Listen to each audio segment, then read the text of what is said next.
O ministro Flávio Dino intensificou a fiscalização das emendas parlamentares, determinando que a Controladoria Geral da União faça auditorias em estados com repasses sem planos de trabalho registrados.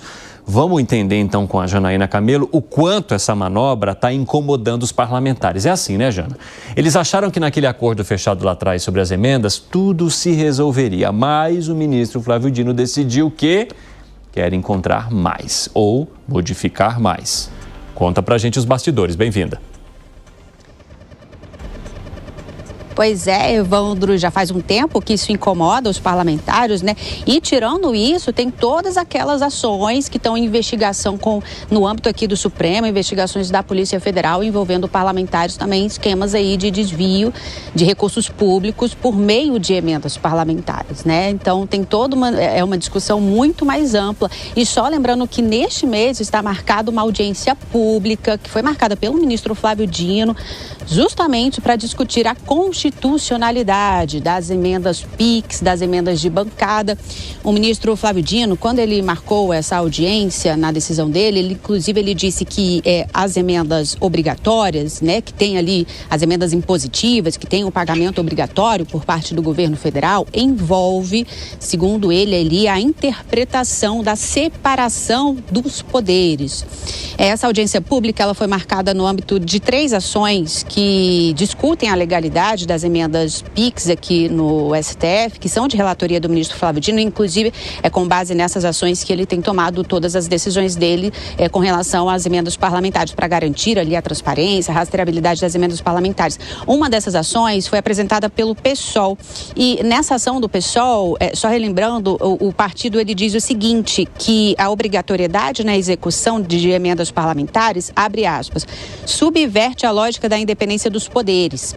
Fecha aspas, com a transferência das decisões orçamentárias para os parlamentares numa espécie de, segundo o partido, captura do orçamento. Quando o ministro Flávio Dino ele marcou essa audiência, ele também citou ali um estudo de uns pesquisadores sobre a participação do poder legislativo no orçamento entre os países que fazem parte da OCDE e também entre o Brasil. E aí o ministro destacou na decisão dele um trecho desse estudo que disse o seguinte, que o Brasil tem um sistema atípico em que o Congresso Nacional tem um poder de determinação do orçamento muito superior ao observado nos países analisados. Só lembrando, né, Evandro, que no orçamento público deste ano estão previstos 50 bilhões de reais para o pagamento de emendas parlamentares.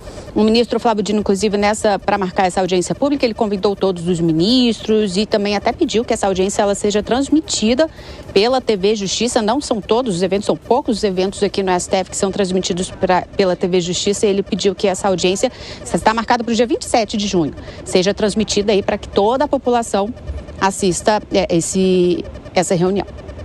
Agora, Jana, o ministro também pediu que a ministra de Inovação e Gestão mostre como a pasta vai liberar os acessos aos documentos e por qual motivo que o acesso está restrito. Pois é, a ministra Esther Dweck, né? O que aconteceu? O Ministério de Gestão havia restrito aí, impedido o acesso a esses documentos que deveriam ser públicos, porque eles estão no portal transfere.gov, que é um portal público, né, que pode ser acessado por qualquer cidadão, que mostra ali como é que estão sendo feitas as transferências com recursos públicos. E que documentos são esses? São exatamente 16 milhões de anexos que estão disponíveis no transfere.gov. São documentos relacionados a convênios, contratos de obras, serviços públicos, e ali tem notas fiscais, tem planos de trabalho, tudo envolvendo também os recursos que são destinados para estados e municípios e para obras por meio de emendas parlamentares. A ministra, por determinação da ministra, o Ministério de Gestão havia impedido ali, restrito esse acesso a esses documentos no transfere.gov, alegando ali implicações na Lei Geral de Dados, na LGPD, na Lei Geral de Dados Lei Geral de Proteção de Dados, né? Então poderia acabar ali implicando em dados pessoais. Então o ministro, nessa decisão de hoje, determinou o seguinte, porque na semana passada ele já tinha dado ali 15 dias para o Ministério disponibilizar de novo todos esses documentos. Isso não foi feito até agora, então hoje, nessa decisão, ele destacou. Ele disse que o detalhamento da metodologia e do cronograma de execução devem ser agora disponibilizados pelo Ministério, de como também os arquivos serão novamente liberados ao público, especificamente do que se trata aí de emendas parlamentares. Aí agora resta saber se o Ministério realmente vai cumprir essa determinação do ministro Flávio Dino. Ainda resta mais uma semana aí, mas o ministro espera por esses dados. Evandro. Obrigado pelas informações, Janaína. Um ótimo trabalho para você. Fábio Piperno, o ministro Flávio Dino não está satisfeito com o que se mudou, com o que se fez até agora. Ele quer também mexer com as emendas impositivas, que são aquelas que o governo federal tem obrigação de pagar. Não tem escapatória, não tem negociação. Elas já estão impostas ao governo. A questão é que ele quer reduzir a porcentagem das emendas impositivas. E, obviamente, que o Congresso Nacional não recebeu essa notícia com bom humor, digamos assim, seu Piperno. Veja, eu acho que o ministro, ele está totalmente correto, 1000% correto, quando ele exige mais transparência, e todos nós defendemos isso. Então, qualquer emenda, qualquer dinheiro público que tenha destino incerto, vai para não sei onde, para obra de sei lá o quê, e paga não se sabe a quem, isso está errado, porque isso abre caminho para desvios, isso abre caminho para corrupção, falando português claro. Então, o ministro está correto. Eu não vejo como... Agora, eu acho que é muito discutível o ministro querer determinar que esse volume tenha que ser maior ou menor.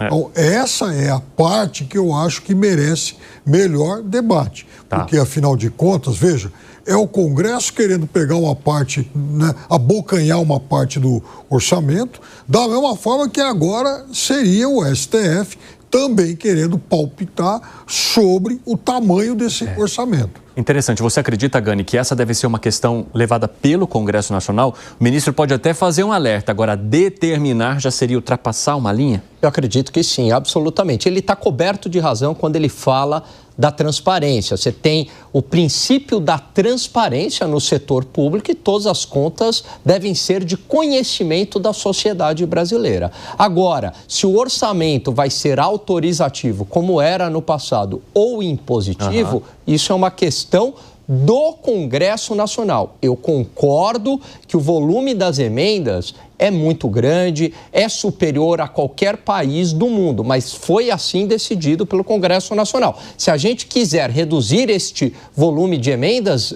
Evandro, a gente tem que fazer uma votação lá no Parlamento. Ô Zé Maria Trindade, fala um pouquinho dos bastidores dessa situação, né? Porque a gente tem visto as instituições bastante nervosas com intromissões umas nas outras. E além da intromissão, você falar que é uma intromissão relacionada à emenda parlamentar, aí é a mesma coisa que você pegar e mandar uma metralhadora de espinhos nos parlamentares. Conta pra gente, meu amigo. Hoje o que há de mais arraigado na cultura parlamentar é a tal emenda. É de tamanha força a emenda parlamentar que os que não são deputados, né, ou são ex-deputados, que foram governadores, secretários, sei lá, estavam fora do Congresso e querem voltar, estão morrendo, tiritando de ciúmes. Já me falaram pelo menos 3 ex-parlamentares, olha, não dá para voltar, porque a força desse pessoal está muito grande no interior, principalmente quem lida com não o voto de opinião. O voto de opinião é aquele de capital, em que vota na pessoa por ter uma determinada postura, né? Mas os que militam nos municípios, e é ali 80% do Congresso brasileiro, né? Eles têm uma força muito grande, a força das emendas. Eu já vi parlamentar fazer conta lá de mandar tanto para o município, fechar a reeleição dele. Então, assim, o que acontece agora é o grande ciúme de quem está fora do bolo. A política funciona assim, existe uma mesa onde um bolo está sendo dividido entre os líderes, mas tem que cair umas migalhas lá embaixo, né? Os que estão lá não estão sentados na mesa. E essas migalhas não estão caindo, estão ficando todas em cima da mesa. Isso está gerando um prurido político que vai acabar provocando uma mudança nisso aí, mas não agora. Agora não. E quem mexer nisso aí no Congresso Nacional estará fadado a ser o adversário inimigo mortal de todos os deputados e senadores. Não há quem não goste de dinheiro. Dinheiro é a linguagem universal. Eu costumo dizer que Bin Laden, que é anti-americano, que queria mudar toda a possibilidade de cultura e de religião, mundo islâmico e tal, quando ele foi morto lá no bunker dele, acharam muitos e muitos e muitos dólares. Quer dizer, ele odiava tudo que era americano, mas o dólar ele gostava. Então, é uma linguagem única. Mas no Congresso é muito mais e é muito difícil mudar nisso. Agora, é uma coisa, é legal? É. Mas a legalidade manda dar pelo menos a transparência, né? O mínimo que se pode pedir. Fala, Segré. Quem assiste 3 em 1 está sempre na frente do que virá o dia de amanhã. Quando começou esse problema entre as emendas, o ministro Dino, que nós elogiamos, colocamos aqui na mesa do debate que o objetivo final era parar as emendas. Estava trabalhando como se fosse uma subsidiária do Poder Executivo para brecar as emendas em função do poder que isso estava gerando para o Congresso. E o que estamos acontecendo, estamos vendo isso agora. O STF, no governo Bolsonaro, emitiu 236 ordens contra o Bolsonaro para que, no prazo de 48 horas, alguma coisa tinha que ser observada, declarada, apresentada, o que for. 48 horas, são 236 instruções. Isso gera mais ou menos cada 6,7, vamos supor, arredondando, 7 dias. Uma por semana durante todo o mandato. Sabe, audiência, quantas instruções com prazo de 48 horas deu o STF a um governo, Lula, que tem quase 900 dias, ou mais ou menos isso? Nenhuma. Nada. Nenhuma. Tudo é 15 dias, depois prorroga mais 15 dias. Então, quando o ministro está pedindo transparência, eu bato palmas, está certíssimo. Tem que ter transparência, é dinheiro nosso, tem que saber o povo aonde está o dinheiro dele indo. Mas, aperta um pouquinho mais, esse negócio, não precisa de 15 dias. Faça a mesma coisa que fizeram no governo anterior, 48 horas, acabou. E eu acho que isso deveria ser sim uma atribuição do Congresso. Estamos falando de uma questão que não vê a inconstitucionalidade, é apenas uma metodologia do transporte do dinheiro de aqui para lá. E tem que saber quem mandou, para quem mandou, quando mandou e se foi utilizado do jeito que foi utilizado. Piperno, você acha que isso pode dificultar a articulação ou até mesmo a maneira como isso vai se resolver? Claro, o Congresso tem formas de reagir. Agora, veja, esse assunto se discute há tanto tempo, o ministro já começou a questionar isso há tantos meses, que também já passou da hora dos órgãos de fiscalização entrarem decididamente nisso. Quer dizer, continua todo mundo de braços cruzados. Então, onde estão os órgãos de fiscalização? Por exemplo, o TCU. O TCU é um órgão acessório do Congresso Nacional.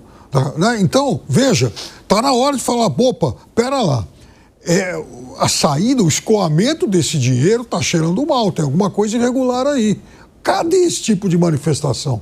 Pois é, a nossa audiência participou aí, ó. O Rogério Farias mandou pra gente. Dino tem que fiscalizar mesmo, muito dinheiro público envolvido, daqui a pouco vai pintar ali na nossa tela. E a Cláudia Mendonça, este recurso é dos parlamentares para ajudar o Brasil. Obrigado pela tua participação até aqui, é sempre muito bom a gente trazer a sua opinião para o nosso debate e ouvir também o contraponto dos nossos amigos.